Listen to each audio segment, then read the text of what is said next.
ചെമ്പനീർ പൂവിൻ്റെ ഇനി വരാനിരിക്കുന്ന എപ്പിസോഡ് റിവ്യൂവിലേക്ക് എല്ലാവർക്കും സ്വാഗതം. അരുണിൻ്റെയും ദേവുവിൻ്റെയും ബന്ധമറിഞ്ഞ സച്ചി പിന്നീട് അങ്ങോട്ട് കടന്നുപോയത് വല്ലാത്തൊരു മാനസികാവസ്ഥയിലൂടെയായിരുന്നു. അരുണിൻ്റെ സ്വഭാവം ഏകദേശം മനസ്സിലാക്കിയ സച്ചി അരുണിനെ ഉൾക്കൊള്ളാൻ ഒരിക്കലും തയ്യാറായിരുന്നില്ല. ദേവുവിനെ കാര്യങ്ങൾ പറഞ്ഞ് മനസ്സിലാക്കിയിട്ടും ദേവുവിൻ്റെ തലയിൽ ഒന്നും തന്നെ കയറുന്നുണ്ടായിരുന്നില്ല. കാരണം ദേവു അത്രമേൽ അരുണിനെ സ്നേഹിക്കുന്നുണ്ടായിരുന്നു.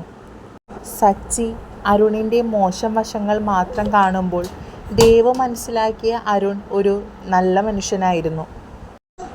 അരുൺ എന്ന വ്യക്തിയുടെ എല്ലാ വശങ്ങളും കണ്ടായിരുന്നു ദേവു അരുണുമായിട്ടുള്ള ബന്ധം തുടർന്നു പോയത്.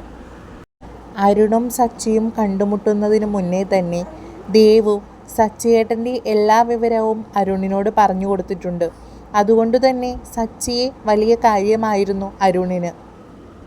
എന്നാൽ അതിനു മുന്നേ സച്ചിയും അരുണും കണ്ടുമുട്ടിയതും അതിനിടയിൽ കുറേ പ്രശ്നങ്ങൾ നടന്നതുമൊന്നും ദേവുവിന് അറിയില്ലായിരുന്നു. എന്നാൽ അവരതെല്ലാം അറിഞ്ഞു കഴിഞ്ഞപ്പോൾ അരുണൊരു മോശം സ്വഭാവത്തിനുടമയാണെന്നും അവനുമായിട്ടുള്ള ദേവുവിൻ്റെ ജീവിതം ഒരിക്കലും നന്നാവില്ലെന്നും സച്ചി ഉറപ്പു പറഞ്ഞു. സച്ചി പറയുന്നതിനൊപ്പം തന്നെയാണ് രേവതിയുടെയും ദേവുവിൻ്റെയും അമ്മ. സച്ചിക്ക് അരുണുമായിട്ടുള്ള ദേവുവിൻ്റെ വിവാഹത്തിന് സമ്മതമല്ലെങ്കിൽ അതിൻ്റേതായ കാരണങ്ങളുണ്ടാകുമെന്നാണ് രേവതിയുടെ അമ്മ പറയുന്നത്. ദേവു ആവട്ടെ തൻ്റെ വീട്ടുകാരുടെ സമ്മതപ്രകാരം മാത്രമായിരിക്കും തൻ്റെ വിവാഹമെന്ന് ആദ്യമേ തന്നെ അരുണിനോട് വാക്കു പറഞ്ഞിട്ടുണ്ടായിരുന്നു. ആ വാക്കിൽ ഉറച്ചുകൊണ്ട് തന്നെയാണ് ദേവു തൻ്റെ ഏട്ടനോടും ചേച്ചിയോടുമെല്ലാം തൻ്റെ എല്ലാ വിവരങ്ങളും പറഞ്ഞ് താൻ സ്നേഹിക്കുന്ന ആളെ പരിചയപ്പെടുത്തി കൊടുത്തതും. എന്നാൽ സച്ചിക്ക് അരുണിനെ മുന്നറിയാമെന്നും മറ്റു പല പ്രശ്നങ്ങളും അവർക്കിടയിൽ ഉണ്ടായിരുന്നുവെന്നും ദേവു പിന്നീടാണ് അറിഞ്ഞത്. അതുകൊണ്ട് തന്നെ സച്ചിയുടെ നിലപാടിനുറച്ച് തന്നെയാണ് രേവതിയും നിന്നിരുന്നത്. സച്ചിയേട്ടൻ എന്തെങ്കിലും കാര്യം വിചാരിച്ചു കഴിഞ്ഞാൽ അതിന് പിന്നെ മറ്റൊന്നും നമ്മൾ പറഞ്ഞിട്ട് കാര്യമില്ലെന്ന് നിനക്കറിയാവുന്നതല്ലേ ദേവു. സച്ചിയേട്ടന് ഒരാളോട് ദേഷ്യം തോന്നിക്കഴിഞ്ഞാൽ മറ്റാര് പറഞ്ഞു കഴിഞ്ഞാലും സച്ചിയേട്ടന് ആ ദേഷ്യവും വെറുപ്പൊന്നും അവരോട് മാറില്ല. അതുകൊണ്ട് ഈ കാര്യത്തിൽ എനിക്ക് നിൻ്റെ ഒപ്പം നിൽക്കാൻ കഴിയില്ല ദേവു, നീ അത് കാര്യമൊന്നും മനസ്സിലാക്കിയെന്ന് ദേവുവിനോട് രേവതി പറഞ്ഞ് മനസ്സിലാക്കാൻ ശ്രമിക്കുന്നുണ്ട്. ദേവു ആവട്ടെ തനിക്കാരുമില്ല, ഞാൻ ഒറ്റയ്ക്ക് തന്നെയാണ്, എനിക്ക് സപ്പോർട്ടായിട്ട് ആരും നിൽക്കില്ല, ഞാൻ സ്നേഹിച്ച എൻ്റെ ജീവിതത്തിൽ ഞാൻ ഒരാളെ മാത്രമേ സ്നേഹിച്ചിട്ടുള്ളൂ, അയാളെ മാത്രമേ വിവാഹം കഴിക്കുകയുള്ളൂ എന്ന ഉറച്ച നിലപാടിൽ തന്നെയാണ് ദേവു രേവതിയോട് സംസാരിച്ചിരുന്നത്. അരുണേട്ടനെ സച്ചിയേട്ടനേക്കാൾ കൂടുതൽ എനിക്കറിയാം. കാരണം അരുണേട്ടൻ്റെ എല്ലാ സ്വഭാവങ്ങളും കണ്ടു തന്നെയാണ് ഞാൻ അരുണേട്ടനെ സ്നേഹിച്ചത്. സച്ചിയേട്ടന് ഏതാണ്ട് ഒരു 2-3 ദിവസത്തെ പരിചയം മാത്രമല്ലേ അരുണേട്ടനുമായിട്ടുള്ളൂ. അതും അരുണേട്ടൻ്റെ ആ മോശം മുഖം മാത്രമല്ലേ സച്ചിയേട്ടൻ കണ്ടിട്ടുള്ളൂ. അതുകൊണ്ടാണ് ഞാൻ പറയുന്നത്, അരുണേട്ടനെ പൂർണ്ണമായി മനസ്സിലാക്കി കഴിഞ്ഞാൽ നിങ്ങളാരും ഈ വിവാഹത്തിന് എതിർപ്പ് നിൽക്കില്ല. അരുണേട്ടൻ്റെ അച്ഛൻ മരിച്ചു പോയിട്ട് പോലും ആ അമ്മയെ നല്ല രീതിക്ക് തന്നെ നോക്കുന്നത് അരുണേട്ടനാണ്. അവർക്ക് വേറെ ആരുമില്ല. ചേച്ചി ഒന്ന് സച്ചിയേട്ടനോടൊന്ന് പറഞ്ഞ് സംസാരിച്ച് നോക്ക്, ചേച്ചി പറഞ്ഞാൽ കേൾക്കും സച്ചിയേട്ടനെന്ന് പറഞ്ഞ് രേവതിയോട് കാലു പിടിച്ച് അപേക്ഷിക്കുകയായിരുന്നു ദേവു. സച്ചിയുടെ വീട്ടിലോട്ട് തിരിച്ചുപോയ രേവതി വീട്ടിൽ ചെന്നിട്ടും ദേവുവിൻ്റെ ഈ കാര്യങ്ങൾ തന്നെയാണ് ആലോചിച്ചു കൊണ്ടിരിക്കുന്നത്. കാരണം അത്രയ്ക്കും കാലു പിടിച്ചാണ് ദേവു എന്നോട് അരുണിന് വേണ്ടി സംസാരിച്ചത്. അവൾക്ക് അരുണിനെ അത്രമേൽ ഇഷ്ടമായതുകൊണ്ടായിരിക്കില്ലേ അങ്ങനെയൊക്കെ എന്നോട് പറഞ്ഞത്. ദേവു പറഞ്ഞതുപോലെ 1-2 ദിവസത്തെ പരിചയം മാത്രമല്ലേ അരുണിനുമായി ഞങ്ങൾക്കുള്ളൂ, സച്ചിയേട്ടനുള്ളൂ. ആ ഒരു പരിചയം വെച്ച് എങ്ങനെയാണ് ഒരാളുടെ സ്വഭാവം മനസ്സിലാക്കാൻ കഴിയുക? എന്തൊക്കെ തന്നെയായാലും അരുണൊരു പോലീസുകാരനാണ്. അവന് ചിലപ്പോൾ അതുപോലെയൊക്കെ മറ്റുള്ളവരോട് പെരുമാറിയെന്ന് വരും. അങ്ങനെ തന്നെയാണെങ്കിലോ സച്ചിയേട്ടനോടും അവൻ പെരുമാറിയത്. ഒരു പക്ഷേ ദേവുവിൻ്റെ ചേട്ടനാണ് സച്ചി എന്നറിഞ്ഞിരുന്നുവെങ്കിൽ ഒരിക്കലും അരുൺ സച്ചിയേട്ടനോട് ഇങ്ങനെ പെരുമാറില്ലായിരുന്നു എന്ന് എനിക്ക് ഉറപ്പാണ്. സച്ചിയോട് ഈ കാര്യം എങ്ങനെ പറഞ്ഞ് സമ്മതിപ്പിക്കണമെന്ന് രേവതിക്ക് ഒരു പിടുത്തവും കിട്ടുന്നുണ്ടായിരുന്നില്ല. എങ്കിലും തൻ്റെ അനുജത്തിക്ക് വേണ്ടി സച്ചിനോട് സംസാരിക്കാമെന്ന് തന്നെ മനസ്സിൽ ഉറപ്പിച്ചായിരുന്നു രേവതി സച്ചിയുടെ അടുത്തേക്ക് ചെന്നത്. സച്ചിയുടെ അടുത്തെത്തിയ രേവതി കുറച്ചു നേരം ഒന്നും മിണ്ടാതെ ഒരു മൗനത്തിലായിരുന്നു നിന്നിരുന്നത്. സച്ചി അപ്പോൾ രേവതിയോട് ചോദിക്കുന്നുണ്ട്, എന്തുപറ്റി? കുറച്ചു നേരമായല്ലോ, മുഖമാകെ വല്ലാത്ത പോലെ ഇരിക്കുന്നു. എന്താ കാരണം? കാരണം എന്താണെന്ന് സച്ചിയേട്ടൻ അറിയില്ലേ? ദേവു തന്നെയാ കാര്യം. ദേവുവിൻ്റെയും അരുണിൻ്റെയും കാര്യമാണെങ്കിൽ എന്നോട് ഈ കാര്യം പറഞ്ഞ് സംസാരിക്കാൻ വരണ്ട രേവതി. നമ്മളത് തല്ലുപിടുത്തത്തിലായിരിക്കും അവസാനിക്കുക. രേവതി സംസാരിക്കാൻ തുടങ്ങുന്നതിന് മുന്നേ തന്നെ സച്ചി ആ കാര്യം സംസാരിക്കാൻ താല്പര്യമില്ല എന്ന് രേവതിയോട് മുൻകൂട്ടി പറയുന്നുണ്ട്. സച്ചിയേട്ടൻ ആദ്യം ഒരു കാര്യം മനസ്സിലാക്ക്. നമ്മളെന്തിനാണ് ദേവുവിൻ്റെ കാര്യത്തിൽ വെറുതെ ഇടപെടാൻ പോകുന്നത്? അവളുടെ ജീവിതമല്ലേ, അവൾക്കിഷ്ടപ്പെട്ട ആളെയല്ലേ അവൾ സ്വീകരിക്കേണ്ടത്. നമ്മളതിനോട് വെറുതെ വാശി കാണിച്ച് വെറുതെ എന്തിനാ ഒരേ പ്രശ്നങ്ങളുണ്ടാക്കുന്നത്? ഇപ്പോൾ തന്നെ നമ്മളെ പരിചയപ്പെടുത്താൻ അരുണിനെ അമ്പലത്തിൽ വെച്ച് കൊണ്ടുവന്നു നേരിട്ട് കണ്ടപ്പോൾ അവൾ എന്തുമാത്രം സന്തോഷിച്ചിട്ടാ നേരിട്ട് വന്നത്. പക്ഷേ സച്ചിയേട്ടൻ അങ്ങനെയൊക്കെ ചെയ്തപ്പോൾ എത്രമാത്രം അവൾക്ക് വിഷമമായിട്ടുണ്ടാവും. നമ്മളുടെ എല്ലാവരുടെയും സമ്മതത്തോടു കൂടി മാത്രമേ വിവാഹത്തിന് ദേവു തയ്യാറാകുമെന്ന് അരുണിനോട് പറഞ്ഞതുകൊണ്ടാണ് അവൾ എല്ലാവർക്കും മുന്നിലും അരുണിനെ കൊണ്ടുവന്നതും നമ്മളെല്ലാവരെയും പരിചയപ്പെടുത്തി കൊടുത്തതുമൊക്കെ. പക്ഷേ സച്ചിയേട്ടൻ അങ്ങനെയൊക്കെ അരുണിനോട് റിയാക്ട് ചെയ്തപ്പോൾ എത്രമാത്രമായിരിക്കും ദേവുവിന് അത് വിഷമം ഉണ്ടാക്കിയിട്ടുണ്ടാവുക. രേവതി, അരുണിൻ്റെ സ്വഭാവം നിനക്ക് ഞാനിങ്ങി പറഞ്ഞു തരണോ? നീയും ഉണ്ടായിരുന്നതല്ലേ അന്ന് പോലീസ് സ്റ്റേഷനിൽ? അവൻ എന്തൊക്കെയാണ് എന്നോട് പെരുമാറിയതും പറഞ്ഞതുമൊക്കെ. അവനൊരു നല്ലൊരുത്തനല്ല, അത് ഞാൻ നിനക്ക് എഴുതി വെച്ച് തരാം. നീ അത് മനസ്സിലാക്കിക്കോ. ഒരിക്കലും ദേവുവിന് പറ്റിയ ഒരു വരനല്ല അരുൺ. അത് ആദ്യം അവളോട് പറഞ്ഞ് മനസ്സിലാക്ക് നീ. അവനൊരു കള്ളൻ തന്നെയാ, വളരെ മോശം സ്വഭാവമുള്ളൊരുത്തൻ തന്നെയാ. അതുകൊണ്ടാണ് എനിക്ക് ഈ കാര്യത്തിൽ ഒട്ടും താല്പര്യമില്ലാത്തത്. നിങ്ങളൊക്കെ ഇത്രമാത്രം അരുണിൽ കണ്ട ഇത്ര തെളിമയുള്ള അവൻ്റെ സ്വഭാവം എന്താണെന്നോ എനിക്കൊന്ന് പറഞ്ഞു തരാമോ? സച്ചിയേട്ടാ, ഞാൻ അങ്ങനെയൊന്നല്ല വിചാരിച്ച് പറഞ്ഞത്. ശരിയാ, നമ്മളോട് അവൻ അത്രയ്ക്കും മോശമൊക്കെയാണ് പെരുമാറിയത്. ഒരു പക്ഷേ ദേവുവിൻ്റെ ചേട്ടനാണ് സച്ചിയേട്ടനെന്നറിയാതെയാണെങ്കിലോ അരുൺ അങ്ങനെയൊക്കെ പെരുമാറിയത്. അങ്ങനെ നേരത്തെ നമ്മളെ ദേവു പരിചയപ്പെടുത്തിയിരുന്നെങ്കിൽ ഈ പ്രശ്നങ്ങളൊന്നും ഉണ്ടാവില്ലായിരുന്നു. രേവതി, നീ ഒരു കാര്യം മനസ്സിലാക്ക്. ഏതൊരു പോലീസുകാരനായാൽ പോലും അവരുടെ ബന്ധുക്കാരോട് മാത്രമാണോ നല്ല രീതിക്ക് പെരുമാറേണ്ടത്? മറ്റു ജനങ്ങളൊക്കെ അപ്പോൾ മോശപ്പെട്ടവരാണോ? അവനിപ്പോൾ നല്ല രീതിക്ക് പെരുമാറിയത് തന്നെ ദേവുവിൻ്റെ ചേട്ടനാണെന്നുള്ള രീതിക്കാണെങ്കിലും, മറിച്ച് അവനുമായി ഒരു ബന്ധമില്ലെങ്കിൽ പോലും അവൻ അങ്ങനെയൊക്കെ എന്നോട് പെരുമാറിയത് ഒരു തെറ്റ് തന്നെയല്ലേ? നിങ്ങൾ ആരൊക്കെ എന്തൊക്കെ പറഞ്ഞാലും ഞാൻ ഒരിക്കലും ഈ വിവാഹത്തിന് സമ്മതിക്കില്ല. രേവതി, നീ വെറുതെ അവൻ്റെ കാര്യം പറഞ്ഞ് എൻ്റെ അടുത്തേക്ക് ഇനി വന്നു പോവരുത്. ഞാൻ ആ ചാപ്റ്റർ ക്ലോസ് ചെയ്തതാ. ഇനി വെറുതെ അത് കുത്തിപ്പോക്കാൻ നിൽക്കണ്ട. രേവതിയോട് ചൂടായി സച്ചി വളരെ ദേഷ്യപ്പെട്ടായിരുന്നു അരുണിൻ്റെ ഈ കാര്യങ്ങളൊക്കെ പറഞ്ഞത്. സച്ചിയേട്ടാ, നമ്മൾക്കൊരാളെ മോശം രീതിയിലും നല്ല രീതിയിലും ഒക്കെ കാണാൻ കഴിയും. സച്ചിയേട്ടൻ അരുണിൻ്റെ മേൽ കണ്ടത് മൊത്തം മോശ സ്വഭാവത്തിലൂടെയാണ്. ദേവു അവൻ്റെ എല്ലാ നല്ല കാര്യങ്ങളും കണ്ടിട്ടുണ്ട്. ദേവു എന്തായാലും ഒരു മോശപ്പെട്ട ആളെ സ്നേഹിക്കില്ല എന്ന് എനിക്ക് നല്ല വിശ്വാസമുണ്ട്. പിന്നെ ഇപ്പോൾ സച്ചിയേട്ടനെ തന്നെ മറ്റുള്ളവർ പലവരും എന്തൊക്കെ മോശമായിട്ടാണ് സംസാരിക്കാറ്. പക്ഷേ സച്ചിയേട്ടൻ്റെ സ്വഭാവം എനിക്കൊക്കെ അല്ലേ നന്നായി അറിയൂ. അതുപോലെ തന്നെയാണെങ്കിലോ ഇനി അരുണിൻ്റെ കാര്യവും. അരുൺ ഒരു പോലീസുകാരനല്ലേ, അതുകൊണ്ട് തന്നെ പല മോശാഭിപ്രായങ്ങളും അരുണിന് കേൾക്കേണ്ടി വരും. അപ്പോൾ പിന്നെ അവൻ്റെ നല്ല ജീവിത കഥകളൊന്നും നമുക്കറിയില്ലല്ലോ. നമ്മൾക്ക് ആ കുറച്ച് ദിവസത്തെ പരിചയം മാത്രമല്ലേ അരുണിനായിട്ടുള്ളൂ. ദേവു അങ്ങനെയല്ലല്ലോ, കുറേ നാളത്തെ ബന്ധമല്ല അവർ തമ്മിൽ. അരുണിനെ പൂർണ്ണമായി മനസ്സിലാക്കിയിട്ടല്ലേ ദേവു സ്നേഹിച്ചത്. നമ്മളാരൊക്കെ എന്തൊക്കെ പറഞ്ഞാലും ദേവുവിന് അരുണിനെ വളരെ ഇഷ്ടമാണ്. അതവൾ എൻ്റെ മുഖത്ത് നോക്കി പറയുകയും ചെയ്തതാ. പിന്നെ നമ്മളായിട്ട് എന്തിനാ അവരെ വെറുതെ പിരിക്കാൻ നോക്കുന്നത്? നിനക്കൊക്കെ എന്താ രേവതി പറഞ്ഞിട്ട് തലയിലോട്ട് കയറാത്തത്? അവനൊരു നല്ലൊരുത്തനല്ലാത്തത് കൊണ്ടല്ലേ ഞാൻ സമ്മതിക്കാത്തത്. മറിച്ച് നല്ലൊരു ആളാണെന്നുണ്ടെങ്കിൽ ഞാൻ തന്നെ ദേവുവിന് കൈപിടിച്ച് കൊടുക്കില്ലേ? അത് നിന്റെ അനിയത്തിയാണെങ്കിലും എൻ്റെ സ്വന്തം അനിയത്തിയെയും അനിയനെയും പോലെയാ ഞാൻ അവരെയൊക്കെ സ്നേഹിക്കുന്നത്. അതുകൊണ്ട് തന്നെ അവരുടെ ജീവിതത്തിലുള്ള എല്ലാ കാര്യങ്ങളും നല്ല രീതിക്ക് തന്നെ മുന്നോട്ട് കൊണ്ടുപോകണമെന്ന എൻ്റെയും ആഗ്രഹം. സച്ചിയേട്ടൻ പറയുന്നത് എനിക്കിന്ന് വളരെയധികം മനസ്സിലാകുന്നുണ്ട്. കാരണം അവരെയൊക്കെ സ്വന്തം അനിയത്തിനെയും അനിയനെയും പോലെ തന്നെയാണ് സച്ചിയേട്ടൻ നോക്കുന്നതെന്ന് എനിക്കറിയാം. പക്ഷേ അവൾ ഇത്രയും നാൾ പ്രേമിച്ച ഒരാളെ പെട്ടെന്ന് നമ്മൾ പറഞ്ഞത് കൊണ്ട് മാത്രം വേണ്ടാന്ന് വെക്കാൻ അവൾക്ക് പെട്ടെന്ന് കഴിയുമെന്ന് തോന്നുന്നുണ്ടോ? ദേവു അത്രയ്ക്കും സ്നേഹിച്ചു പോയില്ലേ അരുണിനെ? അതുകൊണ്ടാണ് അവൾക്ക് ഇത്രയ്ക്കും വിഷമം.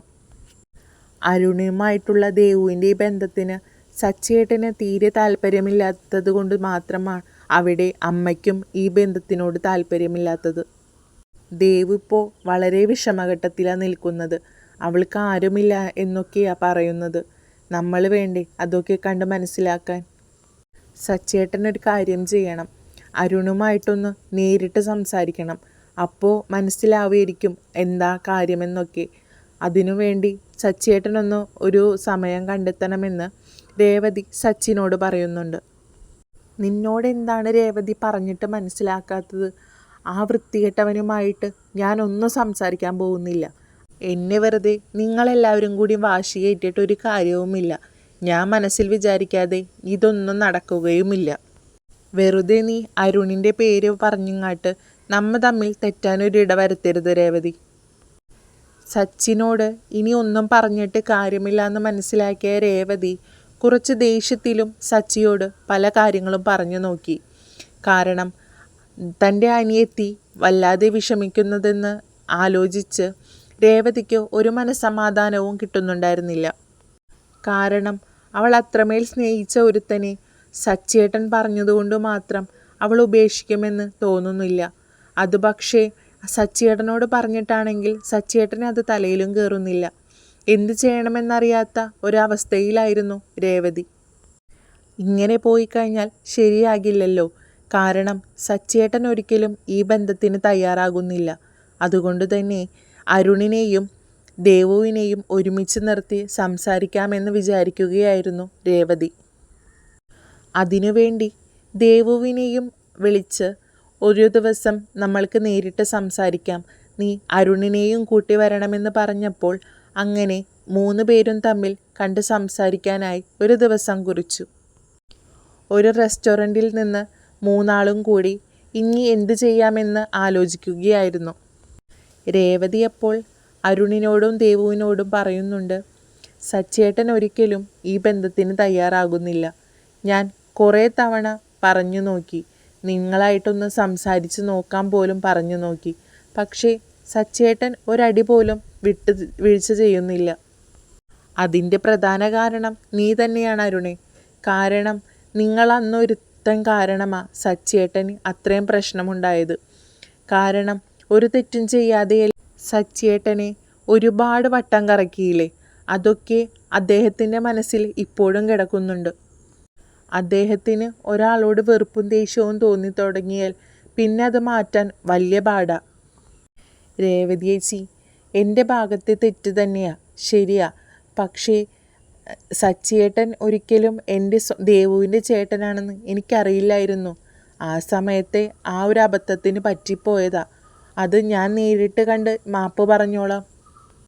സച്ചിയേട്ടന് എന്നോടുള്ള ദേഷ്യത്തിൻ്റെ പേര് പറഞ്ഞ് ദേവുവിനുമായിട്ടുള്ള എൻ്റെ വിവാഹത്തിന് എതിരെ നിൽക്കരുതെന്ന് രേവതി ചേച്ചി പറയണം.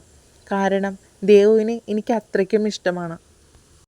ദേവുവിനെ പിരിയണ കാര്യം എനിക്കത് ആലോചിക്കാൻ പോലും കഴിയുന്നില്ല. എൻ്റെ അമ്മ പോലും ദേവുവിനെ ഒരു മരുമകളായി കണ്ടു കഴിഞ്ഞു. എത്രയും പെട്ടെന്ന് വിവാഹം കഴിക്കാനാണ് ഞങ്ങളോട് പറയുന്നത്. ആ അമ്മയ്ക്ക് എങ്ങനെയാ ഇതൊക്കെ താങ്ങാൻ കഴിയുക? ഞാനിനി സച്ചിയേട്ടനോട് പറയാൻ ഒന്നും തന്നെ ബാക്കിയില്ല. കാരണം കരഞ്ഞ് കാല് പിടിച്ച് പോലും ഞാൻ നോക്കി. പക്ഷേ ഒരടി പോലും വിട്ടുവീഴ്ച ചെയ്യുന്നില്ല എന്ന് പറയുമ്പോൾ പിന്നെ എന്താ ചെയ്യാൻ കഴിയുക? ചേച്ചി ഒന്ന് പറഞ്ഞു നോക്ക്, സച്ചിയേട്ടൻ സമ്മതിക്കും എന്ന് പറഞ്ഞ് നിറകണ്ണുകളോടെയായിരുന്നു ദേവു രേവതിയോട് സംസാരിച്ചത്. ദേവു, നിന്റെ വിഷമം എനിക്ക് മനസ്സിലാകുന്നുണ്ട്. പക്ഷേ എന്ത് ചെയ്യാനാ? സച്ചിയേട്ടൻ്റെ സ്വഭാവം നിനക്കും അറിയാവുന്നതല്ലേ? സച്ചിയേട്ടനോട് ഞാൻ പറയാവുന്നതിൻ്റെ അപ്പുറം ഞാൻ പറഞ്ഞു കഴിഞ്ഞു. ഇനി എനിക്ക് ഇതിലൊന്നും ചെയ്യാൻ കഴിയില്ല. ഇനി അങ്ങനെ പറഞ്ഞു കഴിഞ്ഞാൽ എങ്ങനെ ശരിയാവാനാ ചേച്ചി? സച്ചിയേട്ടൻ സമ്മതിച്ചാലല്ലേ അവിടെ അമ്മയും സമ്മതിക്കൂ. എന്നാലല്ലേ നിങ്ങളുടെ എല്ലാവരോടും സന്തോഷത്തോടു കൂടിയും അനുഗ്രഹത്തോടു കൂടിയും എനിക്ക് അരുണേട്ടൻ്റെ ഭാര്യയാവാൻ കഴിയൂ. എനിക്ക് എല്ലാവരുടെയും സമ്മതത്തോടു കൂടി അരുണേട്ടൻ്റെ ഭാര്യയാവാനാ എൻ്റെ ആഗ്രഹം. ഒരാളെയും വിഷമിച്ചുകൊണ്ട് കല്യാണം കഴിക്കാൻ എനിക്ക് കഴിയില്ല. അതെനിക്ക് മനസ്സിലായി ദേവു. എനിക്കറിയാം നിനക്കതിനൊന്നും കഴിയില്ല എന്ന്. പക്ഷെ എന്ത് ചെയ്യാനാ? എൻ്റെ അവസ്ഥ നീയൊന്ന് മനസ്സിലാക്ക്. നിങ്ങളൊക്കെ ഇങ്ങനെയൊക്കെ പറഞ്ഞു കഴിഞ്ഞാൽ വല്ലാത്ത അവസ്ഥയിലാകുന്നത് ഞാനും ദേവുമല്ലേ. ആരുടെയും സമ്മതമില്ലാതെ എനിക്ക് ദേവുവിനെ വിവാഹം കഴിക്കാൻ അറിയാഞ്ഞിട്ടല്ല. വേറെ ആരും വേണ്ട, എൻ്റെ അമ്മയും. ഈ ദൈവങ്ങളെ സാക്ഷി നിർത്തി ഞാൻ ദേവുവിൻ്റെ കഴുത്തിലൊരു ചരട് കെട്ടിക്കഴിഞ്ഞാൽ ദേവു എൻ്റെ ഭാര്യയായി കഴിഞ്ഞു എന്ന് എനിക്കറിയാം. പക്ഷേ അവൾ ഒരിക്കലും അതിനൊന്നും സമ്മതിക്കില്ല. അവൾക്ക് നിങ്ങളെയൊക്കെ അത്രയ്ക്കും വിലപ്പെട്ട ആളുകളാണ്. അതുകൊണ്ട് തന്നെ നിങ്ങളുടെ സമ്മതപ്രകാരം മാത്രമായിരിക്കും എൻ്റെ ഭാര്യയാവുക എന്നത് അവൾ ആദ്യമേ പറഞ്ഞ കാര്യമാണ്. അതിനോട് ഞാൻ യോജിക്കുന്നു.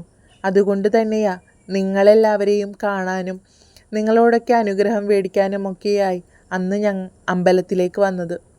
പക്ഷേ മുന്നിൽ വന്നത് സച്ചേട്ടനാകുമെന്ന് ഞാൻ മനസ്സിൽ പോലും വിചാരിച്ചിട്ടുണ്ടായിരുന്നില്ല.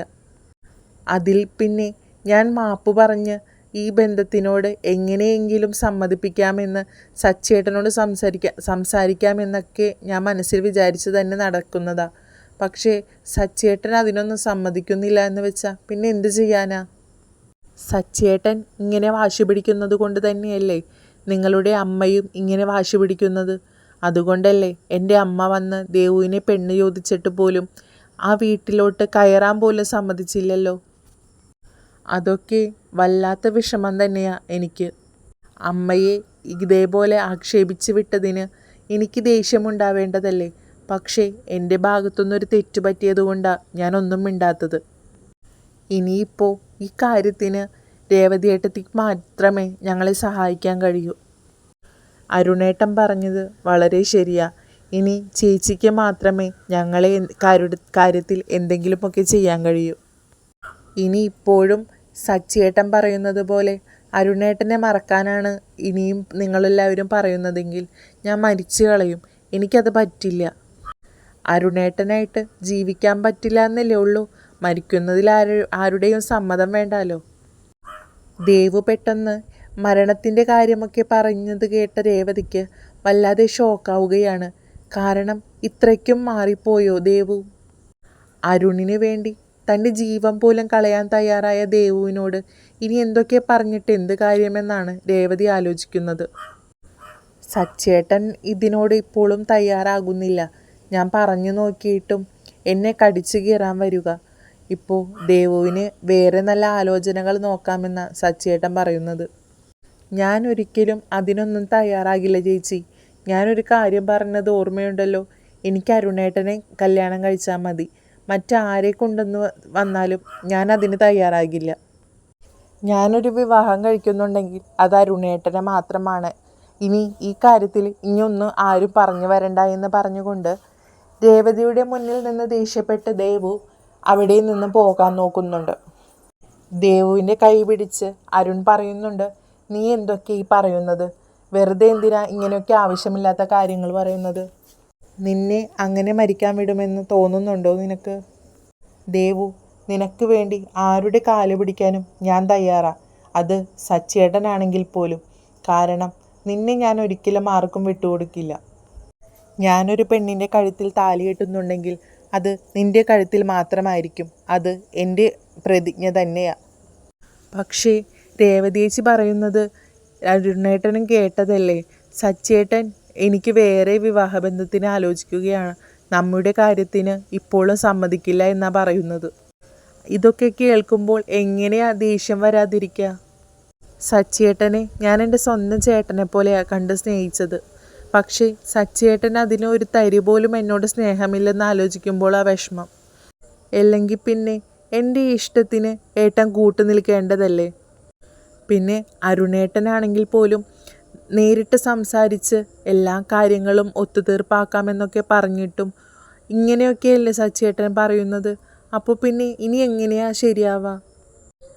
സച്ചിയേട്ടൻ ഇതിനൊരു സമ്മതം മൂളാതെ ഒരിക്കലും അമ്മയും നമ്മുടെ കാര്യത്തിൽ കൂട്ടുനിൽക്കില്ല. അതുകൊണ്ട് തന്നെ ഇനി എന്ത് ചെയ്യണമെന്ന് എനിക്കൊരു പിടുത്തവും കിട്ടുന്നില്ല അരുണേട്ടാ. നിങ്ങൾ രണ്ടാളും ഒന്ന് കുറച്ച് നാളത്തേക്കെങ്കിലും ഒന്ന് ക്ഷമിക്കുക. നമുക്ക് സച്ചിയേട്ടനെ പറഞ്ഞ് കാര്യങ്ങളൊക്കെ മനസ്സിലാക്കാം. കുറച്ച് സമയം സച്ചിയേട്ടന് കൊടുക്കാം. അല്ലാതെ പെട്ടെന്നൊരു മറുപടി സച്ചിയേട്ടൻ്റെ ഭാഗത്തു നിന്ന് നമുക്ക് പ്രതീക്ഷിക്കേണ്ട. നിങ്ങളുടെ പ്രേമവും എല്ലാം നല്ല രീതിക്കാണ് മുന്നോട്ട് പോകുന്നതെന്നും നിങ്ങൾ തമ്മിൽ നല്ലൊരു സ്നേഹമുണ്ടെന്നും വിശ്വാസമുണ്ടെന്നും ഒക്കെ സച്ചിയേട്ടന് മനസ്സിലാകുമ്പോൾ സച്ചിയേട്ടൻ തന്നെ നിങ്ങളെ ഒന്നാക്കി തരും. പക്ഷേ അതിന് കുറച്ച് കാലയളവെടുക്കും. കാരണം സച്ചിയേട്ടന് അരുണിനോടുള്ള ആ ദേഷ്യവും വൈരാഗ്യവും ഒക്കെ മാറി അരുണിൻ്റെ കാര്യത്തിൽ ഒരു വിശ്വാസം സച്ചിയേട്ടൻ ഉണ്ടാക്കിയെടുത്താൽ മതി. അരുൺ ദേവുവിനെ കല്യാണം കഴിച്ചു കഴിഞ്ഞാൽ നല്ല രീതിക്ക് തന്നെ നോക്കുമെന്നും ആ ഒരു വിശ്വാസം സച്ചിയേട്ടനിൽ ഉണ്ടായാൽ മതി. സച്ചിയേട്ടന് ആ ഉറപ്പ് കിട്ടിക്കഴിഞ്ഞാൽ മറ്റാരെന്തൊക്കെ പറഞ്ഞാലും സച്ചിയേട്ടൻ അതെടുക്കില്ല. ഞാൻ പറഞ്ഞതുപോലെ തന്നെ കുറച്ച് നാൾ ക്ഷമിച്ച് നിൽക്ക്. നമുക്ക് സച്ചിയേട്ടനെ കൊണ്ട് ഈ കല്യാണത്തിന് സമ്മതിപ്പിക്കാം. ദേവുവിനോടും അരുണിനോടും സമാധാനമായിട്ടിരിക്കെന്നും ഈ വിവാഹത്തിന് എന്തായാലും സച്ചിനെ കൊണ്ട് സമ്മതിപ്പിക്കാമെന്നും ഉറപ്പ് നൽകിയായിരുന്നു രേവതി അവിടെ നിന്ന് പോയത്. അവർക്ക് രണ്ടുപേർക്കും രേവതി വാക്കു കൊടുത്തെങ്കിലും രേവതിയുടെ ഉള്ളിൽ എന്തൊക്കെയോ ഒരു മനപ്രയാസമുണ്ടായിരുന്നു. കാരണം സച്ചി എങ്ങനെയായിരിക്കും സമ്മതിക്കുക? കാരണം ഒരിക്കലും അരുണുമായി ഒത്തുപോകാൻ സച്ചിയേട്ടൻ തയ്യാറാകില്ല. അരുൺ എന്ന വ്യക്തിയെ അത്രയ്ക്കും മോശമായിട്ടാണ് സച്ചിയേട്ടൻ മനസ്സിലാക്കിയിരിക്കുന്നത്. സച്ചിയേട്ടൻ്റെ ആ നിലപാട് മാറാൻ എന്തായാലും നന്നായിട്ട് തന്നെ സമയമെടുക്കും. ഒരു പക്ഷേ മാറിയില്ലെന്നും വരാം. അപ്പോൾ പിന്നെ ദേവുവിൻ്റെ കാര്യത്തിൽ ഇനി എന്ത് ചെയ്യുമെന്നുള്ള ആശങ്കയിലായിരുന്നു രേവതി. വീട്ടിലെത്തിയിട്ടും മാല കെട്ടുന്ന രേവതിക്ക് എന്തോ ഒരു വല്ലാത്ത ചിന്താഗതിയായിരുന്നു മനസ്സിൽ. കാരണം ആർക്കും ഒന്നും സമ്മതിക്കാൻ കഴിയില്ല എങ്കിൽ ദേവു മരിക്കുമെന്നൊക്കെ പറഞ്ഞപ്പോൾ ആ ഒരു ചിന്ത വല്ലാതെ രേവതിയെ അലട്ടിക്കൊണ്ടിരുന്നു. ഇനിയൊരു പക്ഷേ സച്ചി ഈ വിവാഹത്തിന് ഒരിക്കലും സമ്മതിച്ചില്ലെങ്കിൽ ദേവു ആ കടുങ്കൈ ചെയ്ത് കളയുമോ? ഇനി അങ്ങനത്തെ ഒരു മോശം ബുദ്ധിക്കേട് അവൾക്ക് മനസ്സിൽ തോന്നുമോ എന്നൊക്കെയുള്ളൊരു വല്ലാത്ത വിഷമവും വെപ്രാളവുമായിരുന്നു രേവതിക്കുള്ളിൽ. ഇതൊന്നും പക്ഷേ സച്ചിയോട് പറഞ്ഞിട്ട് സച്ചി കേൾക്കുന്നില്ല എന്നുള്ള വിഷമമായിരുന്നു രേവതിക്ക്. സച്ചിയേട്ടൻ ഇപ്പോഴും പറയുന്നത് ദേവുവിന് വളരെ നല്ലൊരു ബന്ധം നമുക്ക് വേറെ നോക്കാമെന്നും ഈ കാര്യം മറന്നു കളയുന്നുമൊക്കെയാണ്. പക്ഷേ അതിനൊരിക്കലും ദേവു തയ്യാറാകുന്നില്ല എന്ന കാര്യം ഇനി എങ്ങനെയാണ് സച്ചിയേട്ടനെ പറഞ്ഞ് മനസ്സിലാക്കുക? സച്ചി അരുണിനെ മനസ്സിലാക്കുമോ എന്നും അരുണും ദേവുവുമായുള്ള വിവാഹത്തിന് സച്ചി സമ്മതിക്കുമോ എന്നൊക്കെ വഴിയേ അറിയാം. വീഡിയോ ഇഷ്ടമായെങ്കിൽ ലൈക്ക് ചെയ്യാനും കമൻറ്റ് ചെയ്യാനും സബ്സ്ക്രൈബ് ചെയ്യാനും മറക്കരുതേ.